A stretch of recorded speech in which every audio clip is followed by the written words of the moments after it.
पुणे बंगळुरू राष्ट्रीय महामार्गावरील पंचगंगा नदी परिसरामध्ये गेल्या अनेक वर्षांपासून कोल्हापूरकरांना महापुराचा प्रचंड त्रास सहन करावा लागलाय। त्यामुळे पावसाळा जसं जवळ येतो तसं कोल्हापूरकरांच्या मनात पुन्हा त्याच कटू आठवणी जाग्या होतात। अर्थात 2019 चा महापूर हा अनेकांसाठी जीवघेणा ठरला होता, तर हे सगळं काही उद्ध्वस्त करून जाणारा होता।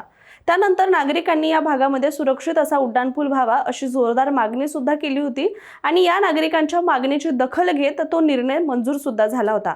मात्र आता याच बद्दल एक महत्त्वाची आणि कोल्हापूरकरांसाठी दिलासादायक बातमी समोर आली आहे, जी अशी आहे की ज्यामुळे आता या प्रकल्पाला नक्कीच वेग येणार आहे। चला तर मग या सगळ्याबद्दल सविस्तररित्या आणि सोप्या शब्दात व्हिडिओच्या माध्यमातून जाणून घेऊया। नमस्कार, मी रामेश्वरी आणि तुम्ही पाहताय कट टू कट। मागील अनेक वर्षांपासून कोल्हापूरकरांसाठी पाऊस म्हणजे केवळ आनंद नाही तर एक भीतीचं सावट बनलंय। कारण 2019 आणि 2021च्या महापुराने संपूर्ण शहराला अक्षरशः हादरवून सोडलं होतं। पंचगंगा नदीने घेतलेलं रौद्र अवतार आजही नागरिक विसरू शकलेले नाहीयेत।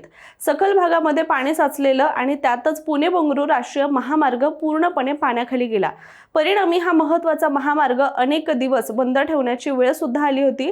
त्यामुळे पावसाळा आला की वाहतूक पूर्णपणे ठप्प, हजारो वाहनांच्या लांबच लांब रांगा आणि प्रवाशांची प्रचंड होणारी गैरसोय हे चित्र कोल्हापुरामध्ये नवं राहिलेलं नाहीये। त्यामुळे पावसाळा जवळ आला की कोल्हापूरकरांच्या मनात पुन्हा भीती निर्माण होते। पण यात सगळ्या पार्श्वभूमीवर आता कायमस्वरूपी तोडगा हवा ही मागणी कोल्हापूरकरांनी जोरात लावून धरली आणि नागरिकांच्या सातत्यपूर्ण पाठपुराव्याला सुद्धा अखेर यश मिळालं।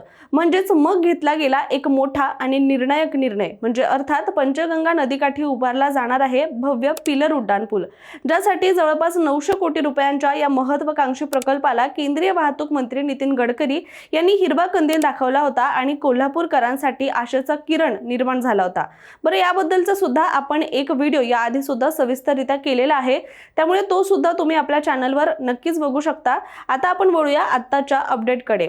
तर आत्ताची अपडेट अशी आहे की पुणे बंगळुरू राष्ट्रीय महामार्गावरील कोल्हापूर जवळील पंचगंगा नदी परिसरामध्ये अखेर मोठा निर्णय घेत सांगली फाटा ते उजगाव दरम्यान उभारण्यात येणाऱ्या पिलरच्या उड्डाणपुलासाठी ठेकेदार निश्चित झालेला आहे। तर यासाठी तब्बल 750 कोटीचा खर्च सुद्धा होणार असल्याचं म्हटलं गेलं असून आता या महत्त्वाकांक्षी प्रकल्पाला गती मिळणार असं दिसू लागलंय। दरम्यान या प्रकल्पाची पार्श्वभूमी पाहिली तर सांगली फाटा शिरोली इथे सन 2023 मध्ये बास्केट ब्रिजच्या कामाचं भूमिपूजन झालं होतं। ब्रिजच्या कामासाठी ठेकेदार सुद्धा निश्चित झाला होता।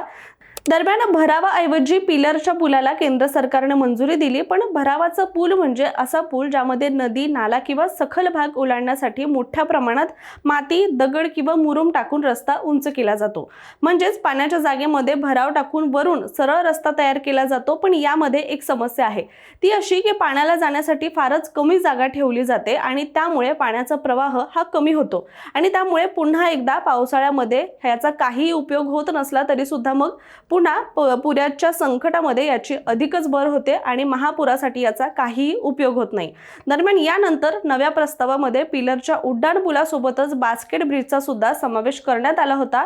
मात्र विविध तांत्रिक समित्यांच्या छाननीनंतर केंद्रानं बास्केट ब्रिजला सुद्धा नामंजुरी दिली। परिणामी सध्या केवळ पिलरच्या उड्डाणपुलाचाच ठेकेदार निश्चित करण्यात आल्याच असल्याचं सुद्धा म्हटलं गेलंय। आता पिलर उड्डाणपूल उभारल्यानंतर याचा कसा लाभ होणार यावर सुद्धा एक नजर टाकूया। तर आता मंजूर झालेल्या या पिलर उड्डाणपुलाच्या प्रकल्पानुसार सांगली फाटा ते उजगाव दरम्यान सुमारे 5 किलोमीटर लांबीचा हा उड्डाणपूल उभारला जाणार आहे। या पुलासाठी विशिष्ट आकाराचे मजबूत पिलर यामध्ये वापरले जातील। शिवाय त्याची रचना सुद्धा गरजेनुसार केली जाणार आहे आणि हा पूल उभारल्यावर पुलाखालून महापुराचं पाणी कोणत्याही अडथळ्याविना वाहून जाऊ शकतं। परिणामी पाण्याचा निचरा जलद होऊन महापुराची तीव्रता कमी होण्यासाठी सुद्धा याची मोठी मदत होणार असल्याचा दावा राष्ट्रीय महामार्ग प्राधिकरणानं केलेला आहे। याचबरोबर या प्रकल्पामध्ये पंचगंगा नदीवर मोठ्या पुलाचा समावेश आहे, तर उजगाव इथे लहान पूल असेल आणि रेल्वे पुलाचा सुद्धा यामध्ये समावेश करण्यात आलाय। शिवाय नागरिकांच्या सोयीसाठी भुयारी मार्गाची सुद्धा व्यवस्था इथे केली जाणार आहे आणि या सगळ्यात महत्त्वाचं म्हणजे ठेकेदार कंपनीला हे संपूर्ण काम पूर्ण करण्यासाठी साधारण 36 महिन्यांचीच म्हणजेच 3 वर्षाची मुदत देण्यात आली आहे आणि लवकरच याबद्दल सुद्धा वर्क ऑर्डर आता दिलं जाणार आहे। दरम्यान दिल्ली ते चेन्नईला जोडणारा पुणे बंगळुरू राष्ट्रीय महामार्ग हा मुंबई, पुणे आणि बंगळुरू सारख्या देशातील महत्त्वाच्या शहरांना जोडणारा प्रमुख दुवा आहे। त्यामुळे या महामार्गाचं आर्थिक आणि वाहतूकदृष्ट्या सुद्धा तितकंच अनन्यसाधारण महत्त्व आहे।